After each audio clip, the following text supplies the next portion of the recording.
एक बार सब लोग जोर से, पूरे दिल से, दोनों मुट्ठी बंद करके, हाथ ऊपर करके जोर से बोलेंगे, भारत माता की, भारत माता की, इंकलाब, इंकलाब, वंदे, वंदे, जय जोहर, जय जोहर, बिरसा मुंडा अमर रहे, बिरसा मुंडा अमर रहे। आज इतनी भारी संख्या में आए हुए सभी भाइयों, बहनों, माताओं, बुजुर्गों, बच्चों, आप सब लोगों को मेरा नमस्कार, सबको मेरा प्रणाम। केम छो? मजामा? मुझे गुजरात के लोगों से इतना प्यार मिल रहा है, इतना प्यार मिल रहा है, जहां भी जाते हैं। आज मेरे को भी पुलिस वाला एक बता रहा था, यहां पे 1.5 लाख लोगों का भी 1.5 लाख लोग आए हुए हैं, यहां पे सामने 1.5 लाख लोग आए हुए हैं, और अपने से समय निकाल के सब लोग आए हैं, किसी को पैसे नहीं दिए, सब अपनी मर्जी से आए हैं। जैसे ये लोग पैसे देके इकट्ठे करते हैं, सब अपनी मर्जी से आए हैं, सब बदलाव के लिए आए हैं। मैं आप लोगों का बहुत बहुत आभारी हूं, दिल से आभारी हूं कि आप लोग इतना समय निकाल के आए हैं, इतने घंटे से यहां पे हमारा इंतजार कर रहे हैं, बैठे हुए हैं। आपको एक ही विश्वास दिलाना चाहता हूं, आपके प्यार का ऋण, एक एक ऋण चुकता कर देंगे जैसे ही सरकार बनी। आपको जितनी गारंटी देके जा रहे हैं, जितने वादे देके जा रहे हैं, एक एक वादा पूरा करेंगे, आपके बच्चों का भविष्य बनाएंगे, गुजरात के 6.5 करोड़ लोगों के साथ मिलकर एक नया गुजरात बनाएंगे। दोस्तों,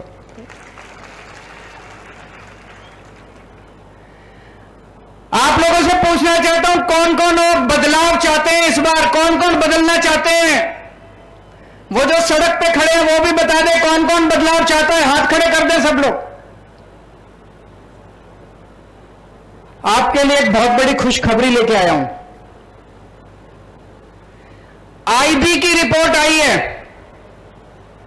आईबी मतलब केंद्रीय सरकार की, केंद्र सरकार की, सेंट्रल गवर्नमेंट की एक खुफिया एजेंसी है आईबी। उसने गुजरात में घूम घूम के लोगों से पूछा, जनता से पूछा, इस बार चुनाव में किसको वोट दोगे? आईबी ने अपनी रिपोर्ट दी है कि आने वाले चुनाव के अंदर आम आदमी पार्टी की सरकार बनने जा रही है। बहुत बड़ी बात है।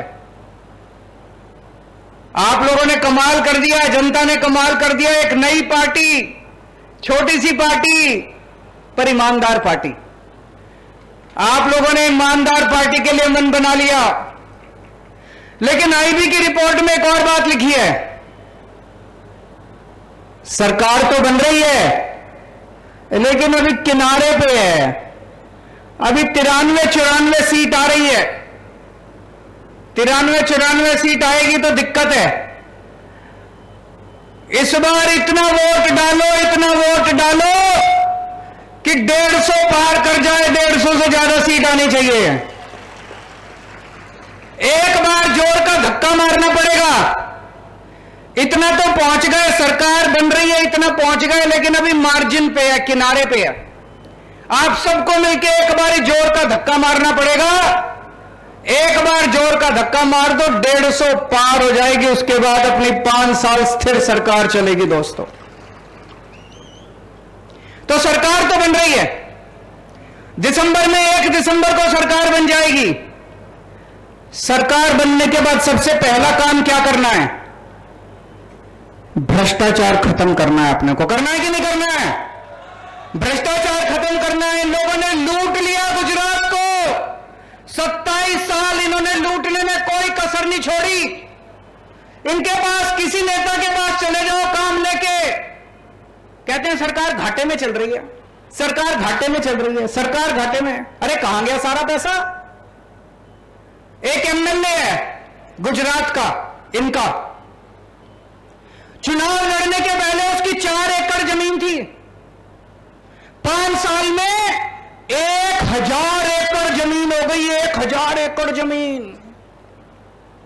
इन सारों ने इतने बंगले बनवा लिए, इतनी जमीन खरीद ली अपने बच्चों के नाम, अपनी बीवी के नाम, अपने मां बाप के नाम, बच्चों के बच्चे अभी हुए नहीं उनके भी नाम जमीन खरीद ली इन्होंने, प्रॉपर्टी खरीद ली इन लोगों ने।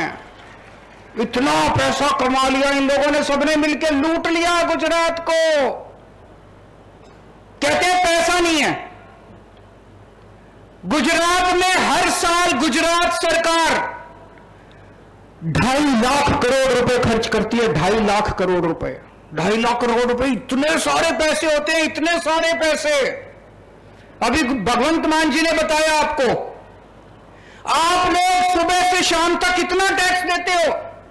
रोटी खाते हो तो टैक्स देते हो, मोबाइल इस्तेमाल करते हो तो टैक्स देते हो, दूध पीते हो टैक्स देते हो, छाछ पीते हो टैक्स देते हो, दही खाते हो टैक्स देते हो, माचिस इस्तेमाल करते हो टैक्स देते हो, चाय पत्ती पे टैक्स, हर चीज पे जनता टैक्स देती है। अरबों खरबों खरबों खरबों इतना रुपया इन्होंने इकट्ठा कर रखा है। हर साल 2.5 लाख करोड़ रुपया गुजरात सरकार खर्च करती है। कहां खर्च करती है जी? 27 साल में आपके गांव में सड़क बनी? एक भी सड़क बनी आपने देखी सड़क बनती? कोई स्कूल बनाया इन्होंने? कोई अस्पताल बनाया इन्होंने? कोई कॉलेज बनाया इन्होंने? कुछ काम करा इन्होंने? कुछ भी नहीं करा। फिर पैसा कहां गया? स्विस बैंकों में चला गया, प्रॉपर्टी खरीद ली, जमीन खरीद ली, सारा पैसा खा गए ये लोग। भ्रष्टाचार बंद करेंगे, हमारी सरकार बनेगी, भ्रष्टाचार मुक्त शासन देंगे गुजरात को। गुजरात का एक एक पैसा, गुजरात सरकार का एक एक पैसा जनता पे खर्च होगा। हमारा कोई मंत्री भ्रष्टाचार नहीं करेगा, हमारा मुख्यमंत्री भ्रष्टाचार नहीं करेगा, हमारे कोई एमएलए भ्रष्टाचार नहीं करेगा, और अगर कोई भ्रष्टाचार करेगा तो जेल जाएगा। हमारा अपना भी भ्रष्टाचार करेगा, उसको छोड़ेंगे नहीं। हमारा अपना भी, भगवंत मान साहब ने कमाल कर दिया। अभी पंजाब के अंदर नई नई सरकार बनी, मान साहब को एक दिन पता चला कि उनका हेल्थ मिनिस्टर कुछ गड़बड़ कर रहा है। अभी विपक्ष को नहीं पता था, अभी मीडिया को भी नहीं पता था। किसी ने आके मान साहब के कान में बोला कि आपका हेल्थ मिनिस्टर गड़बड़ कर रहा है। इन्होंने पता कराया, पता चला हां ये गड़बड़ कर रहा है। पता है इन्होंने क्या किया? अपने हेल्थ मिनिस्टर को पकड़ के जेल में डाल दिया। कभी सुना है? 75 साल आजादी के 75 साल में पहली बार ऐसे हुआ कि किसी मुख्यमंत्री ने अपने हेल्थ मिनिस्टर को पकड़ के जेल में डाल दिया। कट्टर ईमानदार पार्टी है, कट्टर ईमानदार लोग हैं हम, कट्टर ईमानदार सरकार है हमारी। एक पैसे का भ्रष्टाचार नहीं होने देंगे। जो भ्रष्टाचार करेगा जेल जाएगा। और इन नेताओं ने गुजरात के अंदर जितने काले धंधे कर रखे हैं, जितने इतने काले धंधे चल रहे हैं, सारे काले धंधे बंद करेंगे। 2015 के बाद से आज तक जितने पेपर फूटे, ये जो पेपर फूटते हैं ये अपने आप नहीं फूटते, कोई मंत्री कराता है, कोई बड़ा नेता कराता है। आज तक कोई जेल नहीं गया। 2015 के बाद से आज तक जितने पेपर फूटे सबकी जांच दोबारा कराएंगे, और जिन जिन लोगों ने पेपर फोड़े उनको 10-10 साल तक जेल की सजा दी जाएगी।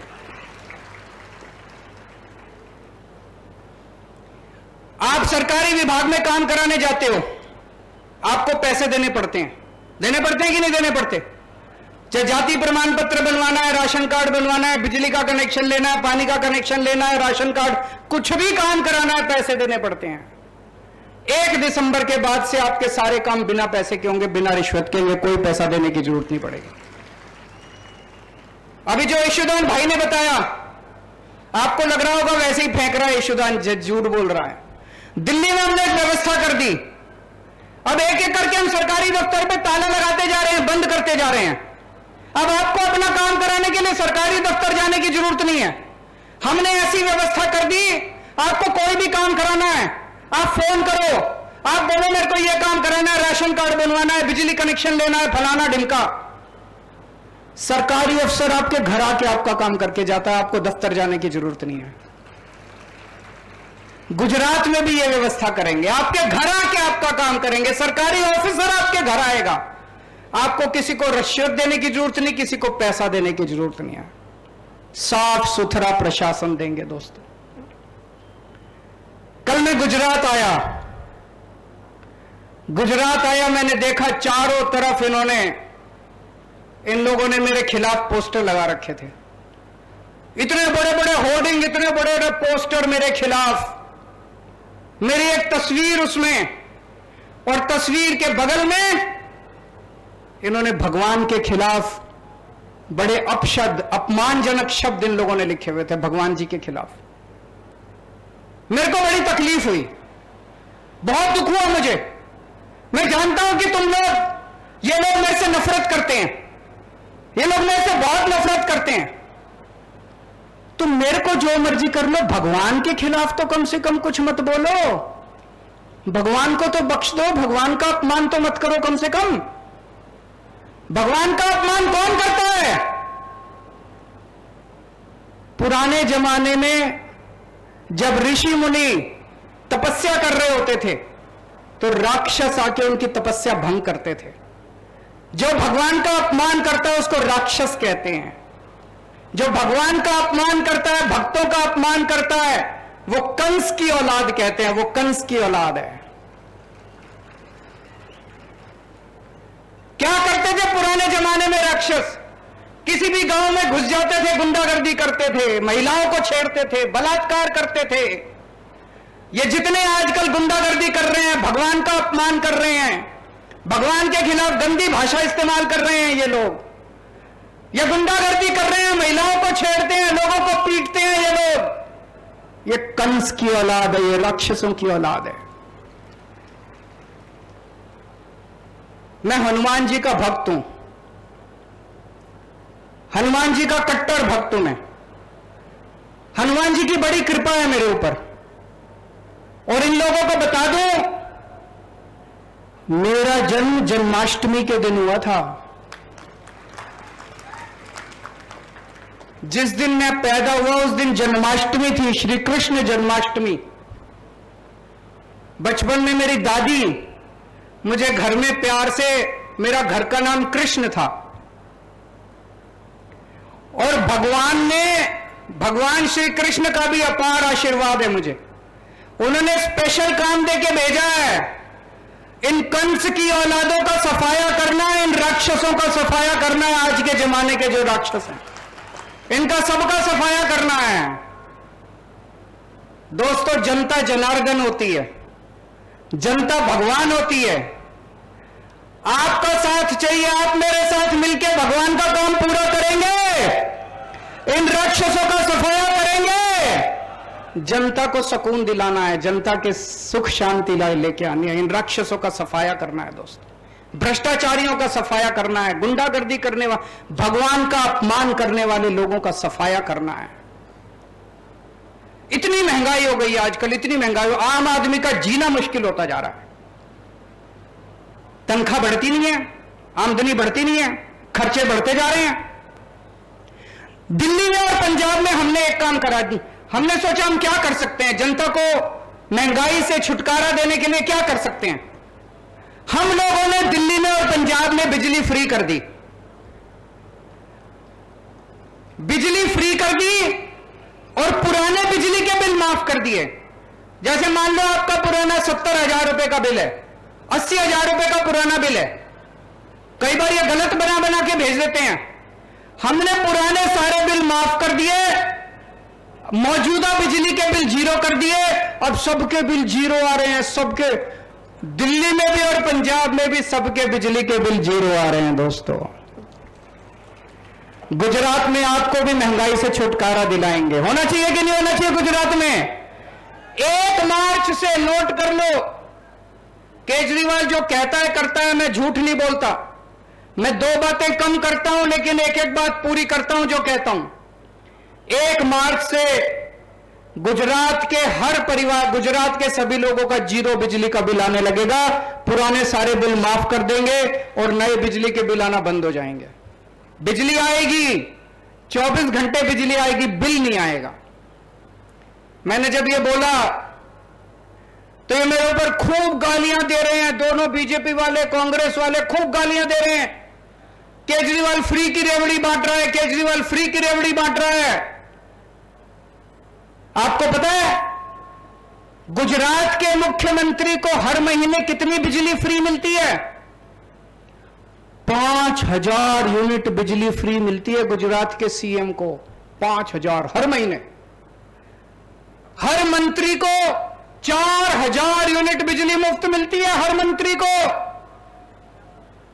सीएम को 5000 यूनिट, मंत्री को 4000 यूनिट। केजरीवाल जब कहता है जनता को 300 यूनिट बिजली मुफ्त दूंगा तो इनको मिर्ची लगती है। जनता को बिजली मुफ्त मिलनी चाहिए कि नहीं मिलनी चाहिए? सीएम को मुफ्त मिलती है, मंत्री को मुफ्त मिलती है, तो जनता को भी मिलनी चाहिए। क्यों नहीं मिलनी चाहिए जनता को मुफ्त बिजली? जरूर देंगे। यहां जितनी महिलाएं बैठी हैं सबको कहना चाहता हूं, जिन जिन महिलाओं के बैंक अकाउंट नहीं है अपने बैंक अकाउंट खुलवा लेना।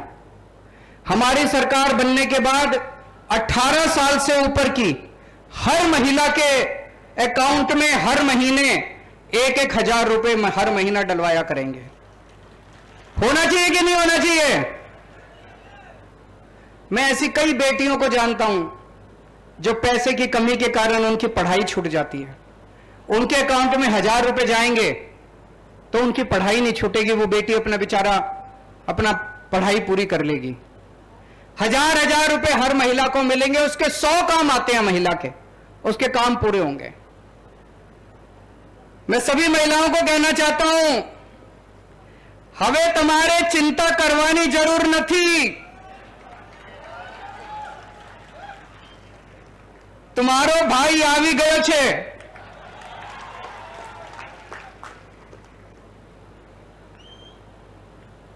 दोस्तों, दिल्ली में पहले सरकारी स्कूलों का बहुत बुरा हाल था, जैसे गुजरात के अंदर सरकारी स्कूलों का बुरा हाल है। आदमी सरकारी स्कूल में अपने बच्चे को तब भेजता है जब गरीबी में उसके पास पैसा नहीं होता, पढ़ाने के लिए पैसा नहीं होता, सरकारी स्कूल में भेज देता है। दिल्ली में भी पहले स्कूल टूटे पड़े थे, बिल्डिंग टूटी पड़ी थी, छत टूटी पड़ी थी, बैठने को जगह नहीं थी, टीचर पढ़ाते नहीं थे।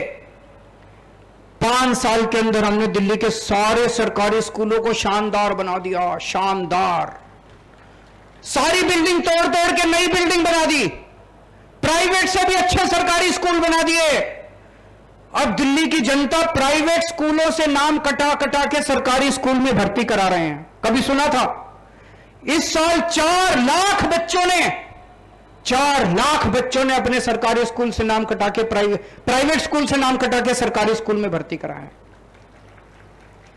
अब सरकारी स्कूलों में बच्चे, मजदूर का बच्चा इंजीनियर बन रहा है, रिक्शे वाले का बच्चा डॉक्टर बन रहा है, किसान का बच्चा वकील बन रहा है, गरीबों के बच्चे, बड़े बड़े हजारों बच्चे डॉक्टर बन रहे हैं, इंजीनियर बन रहे हैं। प्राइवेट स्कूलों के बच्चे इतने नहीं बन रहे जितने सरकारी स्कूलों के बच्चे अब शानदार बन रहे हैं। और सोचो, एक मजदूर का बच्चा अगर इंजीनियर बन जाता है, इंजीनियर बनने के बाद उसकी तनख्वाह कितनी होती है? 2 लाख 3 लाख रुपए महीना। उसके तो परिवार की गरीबी दूर हो गई कि नहीं हो गई? अगर हम अपने सारे बच्चों को अच्छी शिक्षा दे दें, सबकी गरीबी दूर हो सकती है, सब अमीर बन जाएंगे, सारे लोग अमीर बन जाएंगे। गुजरात में भी ऐसे ही करेंगे। गुजरात के सरकारी स्कूल, खूब सारे नए सरकारी स्कूल बनाएंगे। अभी जो स्कूल है उनको तोड़ तोड़ के नए बड़े शानदार सरकारी स्कूल बनाएंगे। मैं आपको यकीन दिला रहा हूं, 5 साल के अंदर 5 साल दे दो, 5 साल के अंदर ऐसे शानदार गुजरात में सरकारी स्कूल बना दूंगा, आपको प्राइवेट स्कूल की जरूरत ही नहीं पड़ेगी। प्राइवेट स्कूल सारे जने भूल जाओगे आप लोग। लेकिन अगर फिर भी आपको अपने बच्चों को प्राइवेट स्कूल में पढ़ाना है, जिसको भी, मेरे को पता चला है प्राइवेट स्कूल वालों ने गुंडागर्दी मचा रखी है। मचा रखी कि नहीं मचा रखी? जब मर्जी फीस बढ़ा देते हैं, जब मर्जी पैसे मांगते हैं। इनकी गुंडागर्दी रोकेंगे। दिल्ली के अंदर भी पहले गुंडागर्दी करते थे। 7 साल में हमने प्राइवेट स्कूल वालों को दिल्ली में फीस नहीं बढ़ाने दी। पंजाब में भी हमने फीस बढ़ाने से रोक दिया प्राइवेट स्कूल वालों को। गुजरात के अंदर भी प्राइवेट स्कूल वालों को फीस नहीं बढ़ाने देंगे दोस्तों।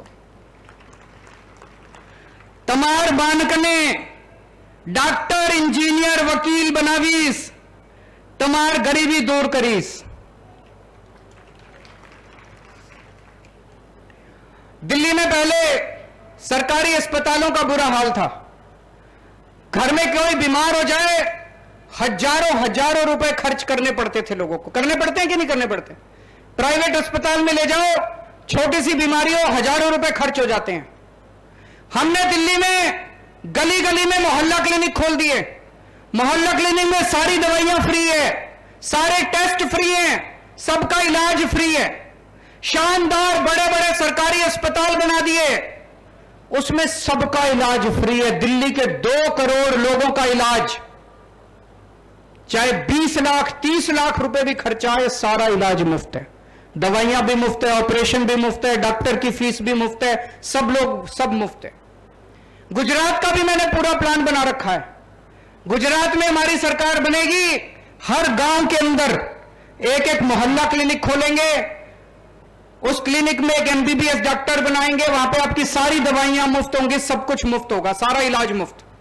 और अगर बड़ी बीमारी हो जाए, पूरे गुजरात के अंदर कई सारे बड़े बड़े सरकारी अस्पताल बनाएंगे दिल्ली की तरह, और 6.5 करोड़ गुजरातियों का हर एक का सारा इलाज मुफ्त होगा, चाहे अमीर हो चाहे गरीब हो, चाहे कितना भी खर्चा है, आपका सारा इलाज मुफ्त किया जाएगा। मुझे राजनीति करनी नहीं आती, मुझे पॉलिटिक्स करनी नहीं आती। पढ़ा लिखा आदमी हूं मैं, शरीफ आदमी हूं, ईमानदार आदमी हूं। मेरे को इनकी तरह गुंडागर्दी करनी नहीं आती, इनकी तरह भ्रष्टाचार करना नहीं आता। मेरे को स्कूल बनाने आते हैं, मेरे को अस्पताल बनाने आते हैं। अगर गुंडागर्दी चाहिए, इनके पास चले जाना। अगर राजनीति चाहिए, गंदी राजनीति चाहिए, भ्रष्टाचार चाहिए, इनके पास चले जाना। अगर अपने बच्चों के लिए स्कूल बनवाने हैं, कॉलेज बनवाने हैं, मेरे पास आ जाना। अगर अपने परिवार के लिए अस्पताल बनवाने हैं तो मेरे पास आ जाना। दोस्तों, आप में से कौन कौन बेरोजगार है, जरा हाथ खड़े करें। सब लोग बेरोजगार हैं। मैंने अभी एक टीवी चैनल में देखा, एक रिपोर्टर ने इनके बड़े नेता से पूछा कि सर इतनी ज्यादा बेरोजगारी है, इसके बारे में क्या कर रहे हो? बोले जो बेरोजगार हैं ये लोग निकम्मे हैं, ये लोग काबिल नहीं है, इनको कुछ आता नहीं है, इनको रोजगार नहीं मिल सकता। मुझे बड़ा गुस्सा आया। ये हमारे बच्चों को बेरोजगार हमारे बच्चों को निकम्मा बोलते हैं, लोगों को ये गालियां देते हैं, सरेआम गालियां देते हैं। इतना घमंड हो गया इन लोगों को, इतना अहंकार हो गया इन लोगों को। मैं आपसे पूछना चाहता हूं, आप लोग निकम्मे हो कि इनके बच्चे निकम्मे हैं? इनके बच्चे निकम्मे हैं। तुम्हारे इनके बच्चे निकम्मे हैं। इनके बच्चों को फिर भी चेयरमैन बना देते हैं, एमएलए बना देते हैं, टिकट दे देते हैं। हमारे बच्चों को मौका नहीं मिलता। मौका देके देखो, तुम्हारे बच्चों को पीछे छोड़ देंगे हमारे बच्चे। आपको रोजगार मैं दूंगा, आपके लिए रोजगार की व्यवस्था मैं करूंगा। मैंने पूरी प्लानिंग कर रखी है। दिल्ली हमने 12 लाख बच्चों को रोजगार दिए हैं, 12 लाख बच्चों को। भगवंत मान ने पंजाब में अभी 20,000 से ज्यादा सरकारी नौकरियां निकाली, अभी 6 महीने भी नहीं हुए। हमें रोजगार देना आता है। गुजरात के लिए पूरी प्लानिंग करी है, कैसे हर युवा को रोजगार देना है। जब तक रोजगार नहीं मिलेगा, हर युवा को 3-3 हजार रुपए बेरोजगारी भत्ता दिया जाएगा। होना चाहिए कि नहीं होना चाहिए? और 10 10 लाख सरकारी नौकरियां, नई सरकारी नौकरियां निकाली जाएंगी। इतने सारे हम सरकारी अस्पताल बनाएंगे, इतने मोहल्ला क्लिनिक बनाएंगे, इतने नए स्कूल बनाएंगे, इतना काम करेंगे, खूब सरकारी नौकरियां निकलेंगी, खूब नई नौकरियां निकलेंगी। 10 लाख सरकारी नौकरियां निकाली जाएंगी। और ये जितने पेपर फूटते हैं, हमारी अभी तक दिल्ली और पंजाब में एक भी पेपर नहीं फूटा। अब से 1 दिसंबर के बाद गुजरात में कोई पेपर नहीं फूटेगा। अगर कोई पेपर फोड़ेगा तो 10 साल के लिए उसको जेल भेजेंगे। अभी तक जितनी वैकेंसी हैं, तलाटी के पेपर नहीं हुए, टेट के पेपर नहीं हुए, टेट के पेपर नहीं हुए, पुलिस में भर्तियां बाकी है। पूरे 1 साल का हमने शेड्यूल बनाया है। फरवरी में तलाटी के पेपर हो जाएंगे, मई के महीने में टेट के और टेट के पेपर हो जाएंगे। उसके बाद दिसंबर तक आते आते सारे पुलिस की भर्तियां करके सबको बिना पेपर फोड़े सबकी भर्ती कर देंगे। किसी को पैसे देने की जरूरत नहीं है, रिश्वत देने की जरूरत नहीं है। ये लोग कहते थे गुजरात की सड़कें बड़ी अच्छी हैं। हम लोग दिल्ली में बैठ के सोचते थे होंगी अच्छी। अभी मैं इतने दिनों से गुजरात घूम रहा हूं, सब जगह सड़कें टूटी पड़ी हैं, सब जगह। जनता की पहली डिमांड है कि हमारी सड़कें ठीक करा देना। दोस्तों, भ्रष्टाचार खत्म करेंगे, खूब पैसा बचेगा, खूब पैसा बचेगा, और आपकी सड़कें ठीक कराएंगे। जो सबसे जरूरी सड़कें हमें बता देना, जो जरूरी वाली सड़कें हैं 6 महीने में ठीक करा देंगे, और बाकी बची हुई 3 से 4 साल के अंदर एक एक सारी सड़कें ठीक कराएंगे। यहां पे बहुत सारे किसान भाई आए हुए हैं। किसान की सबसे बड़ी समस्या होती है, पैसा लगा के, खून पसीना बहा के अपनी फसल उगाता है, और जब फसल बेचने जाता है मंडी में, बाहर बेचने जाता है बाजार में, तो उसको कोई भी पूरा दाम देने के लिए तैयार नहीं होता। औने पौने दाम में वो अपनी फसल बेच के आ जाता है। किसान कर्जे में डूब जाता है और फिर आत्महत्या कर लेता है। किसानों को फसलों का पूरा दाम दिलाएंगे। अगर उसको पूरे दाम मंडी में नहीं मिलेंगे, मार्केट में नहीं मिलेगी, तो सरकार उसकी सारी फसल खरीदेगी, हम खरीदेंगे उसकी सारी फसल। एमएसपी के दाम पे शुरुआत करेंगे 5 फसलों से, गेहूं, चावल, चना, मूंगफली, कपास। इन 5 फसलों पे अगर किसान को मार्केट में एमएसपी का दाम नहीं मिलता, तो सरकार के पास आ जाए, सरकार उसकी सारी फसल एमएसपी के दाम पे खरीद लेगी। पंजाब में भी करके दिखाया है। पंजाब में हमने 5 फसलों के ऊपर एमएसपी दे दी, गेहूं, चावल, कपास, नरमा, मूंग दाल। पंजाब में दे दी। गुजरात में 5 फसलों से शुरू करेंगे, और धीरे धीरे करते करते 1-1 साल में, 2-2 साल में और नई फसलें जोड़ते जाएंगे। पर किसानों को फसलों का पूरा दाम दिलाएंगे, और अगर किसानों को फसलों का पूरा दाम मिल गया, कोई किसान आत्महत्या नहीं करेगा, उसके बाद उसके पास पैसे की कमी नहीं बचेगी। आज किसानों को बिजली कभी रात को आती है, कभी 1 घंटा आती है, कभी 2 घंटा आती है। दोपहर के टाइम में हर किसान को 12 घंटे बिजली का प्रावधान करेंगे। आज सिंचाई की व्यवस्था का बुरा हाल है। नर्मदा का पानी आज भी अलग अलग इलाकों में नहीं पहुंचा। आपके लिए सिंचाई की व्यवस्था करेंगे और नर्मदा के पानी को कोने कोने तक पहुंचाएंगे दोस्तों। और अगर आपकी फसल बर्बाद होती है, तो दिल्ली में हम लोगों ने एक योजना बना दी दिल्ली में। अगर आपकी फसल बर्बाद होती है, 50,000 रुपए प्रति हेक्टेयर के हिसाब से हम किसान को मुआवजा देते हैं। ऑटोमेटिक मुआवजा मिल जाता है उसको 1 महीने के अंदर। अब हमने पंजाब में भी व्यवस्था कर दी, गुजरात में भी अगर सरकार बनेगी तो 50,000 रुपए प्रति हेक्टेयर के हिसाब से किसानों को फसल बर्बाद होने पर मुआवजा दिलाएंगे। यहां पे बहुत सारे आदिवासी भाई बहन आए हुए हैं। पैसा लागू करेंगे। अभी तक सरकार की नीयत खराब थी, कोई सरकार पैसा लागू नहीं करना चाहती। ग्राम सभाओं को पूरा अधिकार देंगे। आपका जल, जंगल, जमीन, इसके ऊपर ग्राम सभा का अधिकार होगा। जो गांव वाले कहेंगे उनकी मर्जी के बिना कोई आपकी जमीन नहीं ले सकता। 5th शेड्यूल संविधान का लागू करेंगे। आदिवासी लोगों को, उनके भाई बहनों को पूरा अधिकार, आदिवासी लोगों का जो अधिकार है सब अधिकार दिलाएंगे। अभी अयोध्या में राम मंदिर बन रहा है, अगली साल तक पूरा हो जाएगा। कौन कौन लोग रामचंद्र जी के दर्शन करना चाहते हैं? हाथ खड़े करके बताएं। सब लोग वहां पे जाना चाहते हैं, लेकिन जाने के लिए पैसे चाहिए। पैसे की कमी हो जाती है। पूरा परिवार लेके जाओ तो और खर्चा आता है, आना जाना, रहना, खाना पीना। दिल्ली में हमने शुरू किया है। दिल्ली में अभी हम रामलला के दर्शन करवाने के लिए लोगों को ले जाते हैं। सब कुछ फ्री है, सरकार देती है। आना जाना, रहना, खाना पीना। जब ट्रेन जाती है, स्पेशल ट्रेन जाती है दिल्ली से, मैं उन्हें छोड़ने जाता हूं स्टेशन पे। जब ट्रेन आती है मैं उन्हें लेने जाता हूं। इतने खुश होते हैं लोग, इतना आशीर्वाद देते हैं लोग, इतना आशीर्वाद देते हैं। गुजरात के लोगों को भी अयोध्या में रामचंद्र जी के दर्शन कराएंगे, फ्री में दर्शन कराएंगे। ये लोग मेरे को खूब गालियां देते हैं, केजरीवाल सब कुछ फ्री फ्री फ्री क्यों दे रहा है।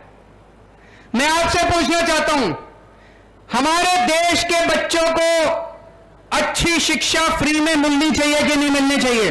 हाथ खड़े करके बता दो। हमारे देश में पैदा होने वाले हर आदमी को, हर औरत को अच्छा इलाज फ्री में मिलना चाहिए कि नहीं मिलना चाहिए? हमारे देश में लोगों को फ्री में बिजली मिलनी चाहिए कि नहीं मिलनी चाहिए? मिलनी चाहिए। ये इतना फ्री के खिलाफ क्यों बोलते हैं? क्यों कहते हैं केजरीवाल फ्री दे रहा है, फ्री दे रहा है, नहीं देना चाहिए?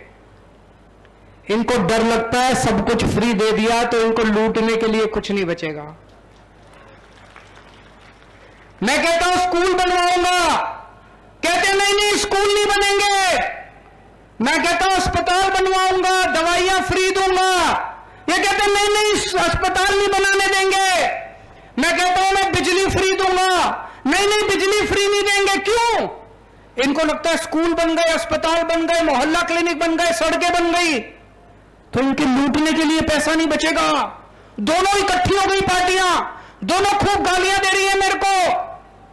आजकल मैंने सुना है पिछले कुछ दिनों से, जब से ये आईबी की रिपोर्ट आई है, दोनों की रात को 12 बजे सीक्रेट मीटिंग होती है। दोनों पार्टियों की, दोनों की सीक्रेट मीटिंग होती है। दोनों तय करते हैं कल केजरीवाल को यह गाली देनी है। सुबह सुबह 10 बजे एक पार्टी कहती है केजरीवाल कुत्ता है, 11 बजे दूसरी पार्टी कहती है केजरीवाल कमीना है, 12 बजे तीसरी पार्टी कहती है केजरीवाल आतंकवादी है, 1 बजे दूसरी पार्टी कहती है केजरीवाल खालिस्तानी है। खूब गालियां दे रहे हैं ये लोग, खूब गालियां दे रहे हैं। दोस्तों इनके चक्कर में मत पड़ना, ऊपर वाले की कुछ कृपा हो रही है। पूरा गुजरात इस टाइम बदलाव की आंधी चल रही है। पूरे गुजरात के अंदर जबरदस्त आंधी चल रही है। भगवान ने झाड़ू चलाने शुरू कर दी है। भगवान झाड़ू चला रहा है ऊपर से। कुछ तो प्रभु की दिव्य शक्ति है कोई, जो इस समय पूरे गुजरात के अंदर घूम घूम के जनता का मन बदल रही है। दोस्त जबरदस्त हो रहा है पूरे गुजरात के अंदर। अब कांग्रेस को वोट मत दे देना। कांग्रेस को वोट देने का मतलब है वोट खराब करना। सर्वे में कांग्रेस की 10 से भी कम सीट आ रही हैं और ये 10 भी चले जाएंगे बीजेपी में चुनाव के बाद, वो भी नहीं बचने वाले। कांग्रेस को वोट देना बिल्कुल बेकार है। कांग्रेस को वोट देके अपना वोट खराब मत करना। और इनका 27 साल का अहंकार तोड़ना इस बार। इनको इतना घमंड हो गया, इनको इतना घमंड हो गया है। बहुत सारे बीजेपी के नेता मिलते हैं, बहुत सारे बीजेपी के कार्यकर्ता मिलते हैं, अंदर खाने बोलते हैं सर कुछ करो, इस बार हराओ इनको। बीजेपी वाले हराना चाहते हैं बीजेपी वालों को। भगवान ने झाड़ू चलाने शुरू कर दी है। भगवान झाड़ू चला रहा है ऊपर से। कुछ तो प्रभु की दिव्य शक्ति है कोई, जो इस समय पूरे गुजरात के अंदर घूम घूम के जनता का मन बदल रही है। दोस्त जबरदस्त हो रहा है पूरे गुजरात के अंदर। अब कांग्रेस को वोट मत दे देना। कांग्रेस को वोट देने का मतलब है वोट खराब करना। सर्वे में कांग्रेस की 10 से भी कम सीट आ रही हैं और ये 10 भी चले जाएंगे बीजेपी में चुनाव के बाद, वो भी नहीं बचने वाले। कांग्रेस को वोट देना बिल्कुल बेकार है। कांग्रेस को वोट देके अपना वोट खराब मत करना और इनका 27 साल का अहंकार तोड़ना इस बार। इनको इतना घमंड हो गया, इनको इतना घमंड हो गया है। बहुत सारे बीजेपी के नेता मिलते हैं, बहुत सारे बीजेपी के कार्यकर्ता मिलते हैं, अंदर खाने बोलते हैं सर कुछ करो, इस बार हराओ इनको। बीजेपी वाले हराना चाहते हैं बीजेपी वालों को, कहते हैं सर कुछ करो, इस बार हराओ इनको। मैं सारे बीजेपी के कार्यकर्ताओं से कहना चाहता हूं, सारे बीजेपी के नेताओं से, जो जो बीजेपी को हराना चाहते हैं, मैं जानता हूं आपको डर है, आप बीजेपी में ही रहो, लेकिन अंदर खाने बीजेपी को हराने का काम करो। अंदर खाने आम आदमी पार्टी के लिए काम करो। मुझे पता है किसी का बिजनेस है, किसी का धंधा है, आप हमारी पार्टी में आओगे आपको तंग करेंगे, ये गुंडागर्दी करते हैं। आप हमारी पार्टी में आओगे आपका बिजनेस खराब कर देंगे, आप वहीं रहो, बिजनेस खराब करने की जरूरत नहीं है, लेकिन अंदर खाने इनको हराने का काम शुरू कर दो, अंदर खाने से। और जितने कांग्रेस के कार्यकर्ता हैं आपको डरने की जरूरत नहीं है, सारे अपनी पार्टी छोड़ के आम आदमी पार्टी में आ जाओ। अब अपनी पार्टी बाजी भूल जाओ। ये नई आंधी चल रही है, नई राजनीति, नई पार्टी, नए चेहरे, नए विचार, नया सवेरा आने वाला है। सब लोग नया गुजरात बनाने के लिए इकट्ठे हो जाओ, सब लोग, चाहे आप इस पार्टी में हो चाहे उस पार्टी में हो, पार्टी मत देखो, गुजरात के लिए काम करो, देश के लिए काम करो। अपनी अपनी पार्टियां छोड़ दो, अपनी अपनी पार्टियों को भूल जाओ दोस्तों। और आज इन्होंने, आजकल ये बीजेपी वालों ने एक और चर्चा शुरू करी है। अपने आप बोलते हैं, घूम घूम के कान में बोलेंगे यार केजरीवाल तो अच्छा है, पर इस बार नहीं आएंगे, अगली बार, इस बार नहीं आएंगे, अगली बार। कोई आके बोले ना समझ जाना बीजेपी वाला है, उनको बोला नहीं अगली बार नहीं, इसी बार बोलो, इसी बार बोलो, अगली बार नहीं इसी बार। तो जो अगर आपको आके बोले कि अगली बार, वो समझ जाना बीजेपी वाला है, बदमाशी कर रहा है, उसको बोलना नहीं दोस्त अगली बार नहीं इसी बार। तो दोस्तों एक आखिरी धक्का मारना है, सब लोगों को एक काम अब करना है। यहां से बाहर निकलोगे आधे घंटे के अंदर, सब लोग अपना अपना व्हाट्सएप खोल लेना और व्हाट्सएप पे जितने नंबर हैं हर एक को एक मैसेज भेज देना कि मैं अपने बच्चों के भविष्य के लिए इस बार आम आदमी पार्टी को वोट दे रहा हूं। मेरे दोस्त, मेरे भाई, तू भी इस बार एक बार आम आदमी पार्टी को दे दे। सबको बाहर निकल के सबको मैसेज करोगे नहीं करोगे? भगवान कसम, सब लोग अपने अपने दोस्तों को, जितनी कॉन्टैक्ट लिस्ट में जितने नंबर है सबको मैसेज कर देना।